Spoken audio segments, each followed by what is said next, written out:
ಹಿಂದೆ ನೀವು ಆಡಿಯನ್ಸ್ನ ಕೇಳಿ. ಸಿನಿಮಾ ಇಡೀ ಸಿನಿಮಾ ಜನ ನಗ್ತಾ ಇದ್ದಿದ್ದು ನೋಡಿದೆ. ನಾನು ರೀ ರೆಕಾರ್ಡಿಂಗ್ ಮಾಡೋಕೆ ನೋಡಿದ್ದೆ. ಭಾಳ ಎಂಜಾಯ್ ಮಾಡ್ತೀವಿ ನಮ್ಮ ಟೆಕ್ನಿಷಿಯನ್ಸ್ ಎಲ್ಲ. ಈಗ ಥಿಯೇಟ್ರಲ್ಲಿ ನೋಡಿದಾಗ ಇನ್ನೂ ಜಾಸ್ತಿ ಅದು ಎಲ್ಲೆಲ್ಲಿ ಅವರು ಜನ ನಗ್ತಿದ್ದಾರೆ ಅಂದರೆ ಸಣ್ಣ ಕಾಮಿಡಿ ಪಂಚಸ್ಕೊಂಡು ನಗ್ತಿದ್ದಾರೆ. ನಾನು ಭಾಳ ಹಿಂದೆಯಿಂದ ಹೇಳ್ತೇನೆ, ಇದೊಂದು ಸಂಪೂರ್ಣವಾಗಿ ಒಂದು ಟೈಮ್ ಪಾಸ್ ಸಿನಿಮಾ, ಎಂಜಾಯ್ ಮಾಡೋವಂಥ ಸಿನಿಮಾ. ಇದರಲ್ಲಿ ಯಾವುದೋ ಲಾಜಿಕ್ಕು ಕತೆ ಇನ್ನೇನು ಹುಡುಕಕ್ಕೆ ಹೋಗೋವಂಥ ಸಿನಿಮಾ ಅಲ್ಲ.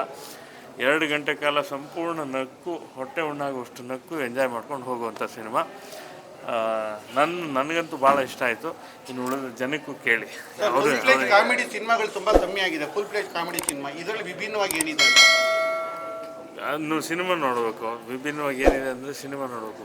ಯಾಕೆಂದರೆ ತುಂಬ ಸಿಂಪಲ್ ಇದರಲ್ಲಿ. ಆಮೇಲೆ ಎಲ್ಲ ಪರ್ಫಾರ್ಮೆನ್ಸು, ಗೌರವ್ ಶೆಟ್ಟಿ ಆಗಲಿ, ನಮ್ಮ ಹೀರೋಯಿನ್ಗಳಾಗಲಿ, ಮತ್ತು ಬೇರೆ ಎಲ್ಲ ಪಾತ್ರಗಳಾಗಲಿ, ಗಿಲ್ಲಿ ಸಂಪೂರ್ಣ ಇಡೀ ಸಿನಿಮಾ ಇದ್ದಾನೆ ಈ ಪಿಕ್ಚರಲ್ಲಿ. ಎಲ್ಲ ಪಂಚಸ್ ತುಂಬ ಚೆನ್ನಾಗಿದೆ. ಕಾಮಿಡಿ ಪಂಚಸ್ ಸಿಕ್ಕಾಪಟ್ಟೆ ಇದೆ. ಭಾಳ ಇಂಟ್ರೆಸ್ಟಿಂಗಾಗಿ ಒಂದು ಕ್ಷಣ ಕೂಡ ನಿಮಗೆ ಬೋರ್ ಆಗದಂಗೆ ನೋಡಿಸ್ಕೊಂಡು ಹೋಗುವಂಥ ಸಿನಿಮಾ ಇದೆ. Thank you. ಲೇಟೆಸ್ಟ್ ಹಾಗೂ ಇಂಟ್ರೆಸ್ಟಿಂಗ್ ಸುದ್ದಿಗಳಿಗಾಗಿ ಬಾಸ್ ಟಿವಿ ಕನ್ನಡ ಚಾನೆಲ್ನ ಸಬ್ಸ್ಕ್ರೈಬ್ ಮಾಡಿ. ಹಾಗೆಯೇ ಬೆಲ್ ಐಕಾನ್ ಪ್ರೆಸ್ ಮಾಡಿ. ಇದರ ಜೊತೆಗೆ ಫೇಸ್ಬುಕ್, ಇನ್ಸ್ಟಾಗ್ರಾಮ್, ಎಕ್ಸ್ನಲ್ಲೂ ಮಿಸ್ ಮಾಡದೆ ಫಾಲೋ ಮಾಡಿ.